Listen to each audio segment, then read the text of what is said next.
नमस्कार, मैं हूं अजय कुमार और आप देख रहे हैं देसी अड्डा।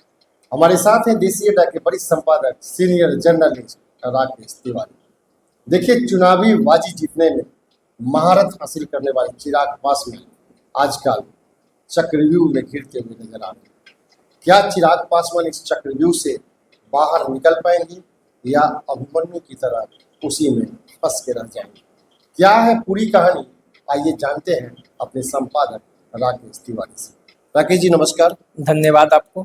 देखिए राकेश जी, ऐसा है कि चिराग पासवान चुनावी बाजी जीतने में तो महारत हासिल है, लेकिन आजकल देखा जा रहा है कि वो चारों तरफ से राजनीति के घेरे में घिरते हुए नजर आ रहे हैं। तो ऐसा क्या कारण है कि उन पर इतना इस तरह का प्रयास किया जा रहा है? देखिए, चिराग पासवान बिहार के एक उभरते हुए युवा नेता हैं जी और उन्होंने अपना जो कैरियर है, आप मान के चलिए कि 2012 के बाद 13 के बाद चिराग पासवान ने जिस तरह से अपनी राजनीति को फिट किया है लगभग 10-12 सालों के दरमियान, उससे ऐसा लगता है कि चिराग पासवान ने राजनीति में वो समझ बनाई है जो एक अच्छे राजनेता के लिए होना चाहिए। एक सूझबूझ का परिचय दिया है। जो चिराग पासवान जिस तरह से अपनी राजनीतिक गतिविधियों को अंजाम दे रहे थे, उससे ऐसा लग रहा था कि चिराग पासवान बिहार की राजनीति में कुछ बड़ा करेंगे, जल्द ही वो सीएम फेस बन सकते हैं जी।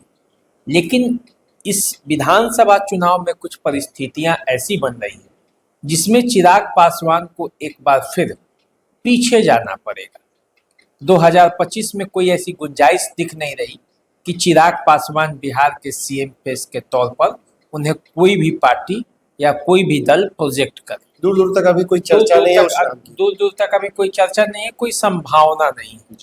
और इसमें चिराग पासवान कई जगहों पे घिर भी रहे हैं क्योंकि उनके सामने चुनौतियां आ रही हैं और उन चुनौतियों से कैसे निपटेंगे चिराग पासवान, यही देखने वाली बात है। क्योंकि चिराग पासवान को लेकर कहा जा रहा था कि वो अब पक्के तौर पर एनडीए के साथ मिलकर बिहार की राजनीति में कुछ बड़ा करेंगे। लेकिन देखिए, 2025 को लेकर नीतीश कुमार एनडीए में है और जनता दल यूनाइटेड ने उनके नाम का ऐलान भी कर दिया है। एनडीए के तरफ से पहले ही कहा जा चुका है, जब लोकसभा के चुनाव के बाद एनडीए की सरकार बन रही थी, कि नीतीश कुमार एनडीए का चेहरा होंगे। उसके बाद जनता दल यूनाइटेड ने भी इसकी विधिवत घोषणा करके अब चुनाव लड़ने की तैयारी में वो जुट गई है, चुनावी रणनीति बना रही है। तो ऐसे में अब चिराग पासवान के पास मौका सीमित हो गया है, अब वो घिर रहे हैं। दूसरी तरफ आप देखिए कि प्रशांत किशोर, जो कि बिहार की राजनीति में एक नए तरह का प्रयोग कर रहे हैं, वो बिहार में एक दलित चेहरे को सामने लेकर आए। मनोज भारती को कार्यवाहक जनसुराज का अध्यक्ष बना दिया गया है। अब उनके चेहरे पर आगे की लड़ाई हो सकती है। प्रशांत किशोर तो पीछे से हैं, लेकिन मनोज भारती को आगे किया गया है। मनोज भारती मधुबनी के रहने वाले हैं, एससी वर्ग से आते हैं। तो ऐसे परिस्थिति में वो चिराग पासवान के लिए ही मुश्किलें पैदा करेंगे। दलित वोटों में बंटवारा हो सकता है, सेंधमारी हो सकती है। इससे चिराग पासवान जो है वो कमजोर पड़ सकते हैं। पड़ेंगे कि नहीं, ये मैं अभी दावा नहीं कर रहा हूँ। घेरने का प्रयास लेकिन हो रहा है। प्रशांत किशोर के एक दाव से चिराग पासवान उधर कमजोर हुए, इधर नीतीश कुमार को मुख्यमंत्री का ऐलान कर दिया गया, तो चिराग पासवान इधर से भी उनको नहीं मिला। तीसरा जो सबसे बड़ा उनको घेरने का प्रयास हो रहा है, वो टिकटों के बंटवारे में आप देख सकते हैं।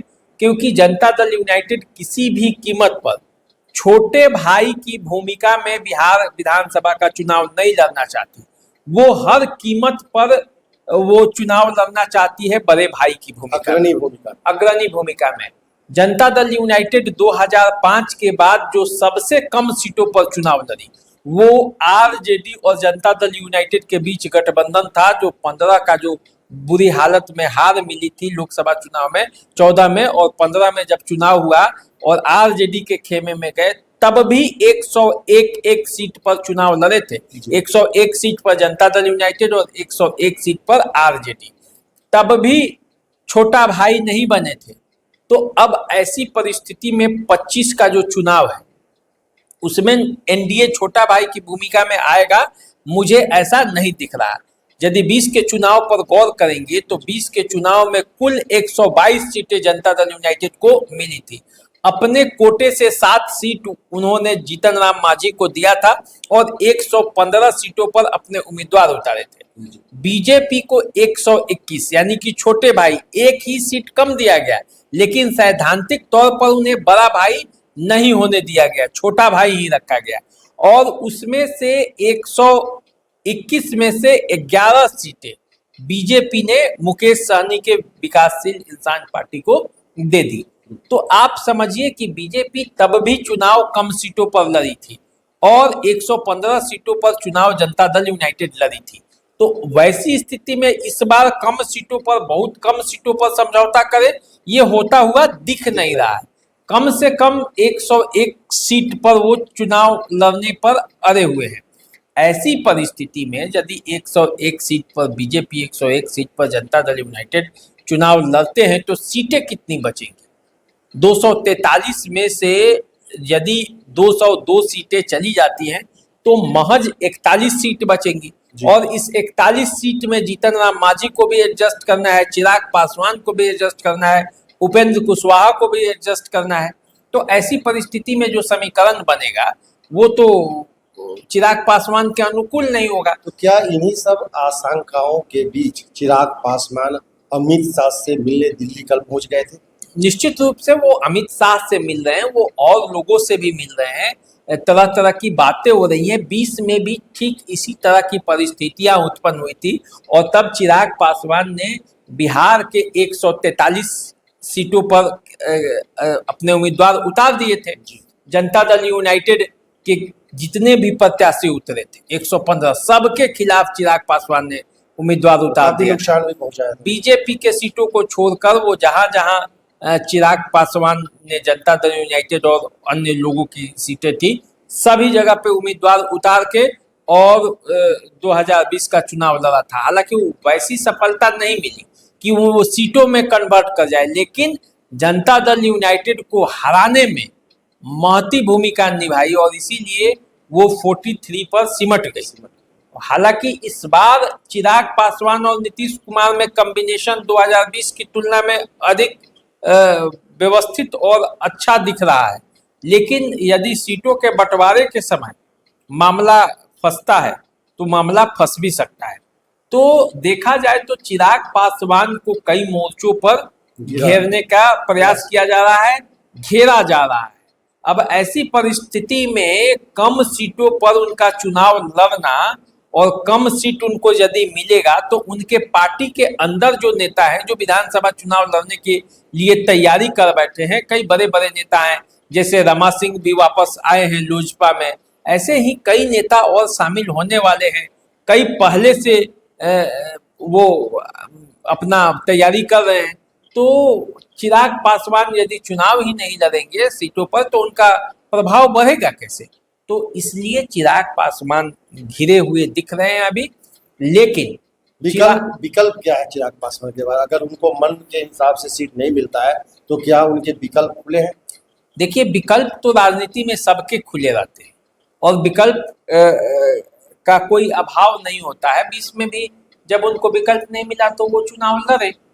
तो वैसे इस बार भी वो 20 में जिस तरह से चुनाव लड़े, इस बार भी वो लड़ सकते हैं, लेकिन वो चाहते नहीं है इस बार कि वो वैसी भूमिका में आए जैसे 20 में आए थे। तो क्या क्योंकि के साथ हाथ मिला लेंगे? क्योंकि नहीं, देखिए अभी एनडीए के साथ ही उनका पूरा प्रयास रहेगा जी। 20 के बाद जिस तरह से उनको राजनीतिक वनवास भोगना पड़ा, नीतीश कुमार के कुपभाजन का शिकार बनना पड़ा, वैसा वो फिर से चाहते नहीं हैं। और इसीलिए वो चाहते हैं कि एनडीए का जो बड़ा घटक दल है बीजेपी, वो अब रास्ता निकाले और चिराग पासवान की जो राजनीति में हैसियत है, जैसा वो मानते हैं उसके हिसाब से उनके सीटों को की तैयारी करें, उनको सीट दे और सीट देकर उनको दे ताकि बिहार में एनडीए का जो है वो बोलबाला बढ़े।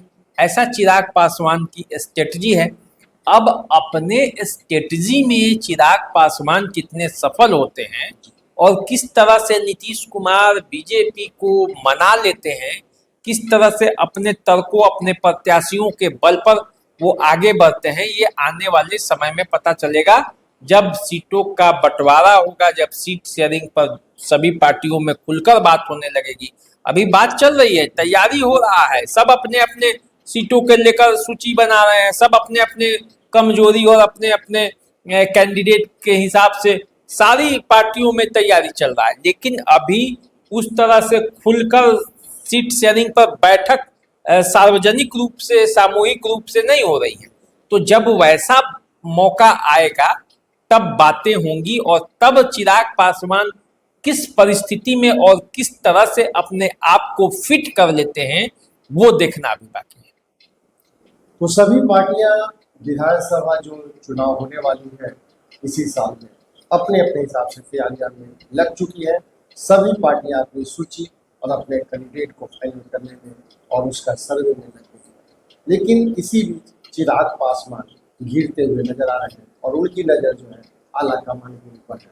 अगर उनके मन के हिसाब से अगर सब कुछ ठीक रहता है तो हो सकता है कि सब अच्छा हो, नहीं तो राजनीति में तो विकल्प खुले ही रहते हैं।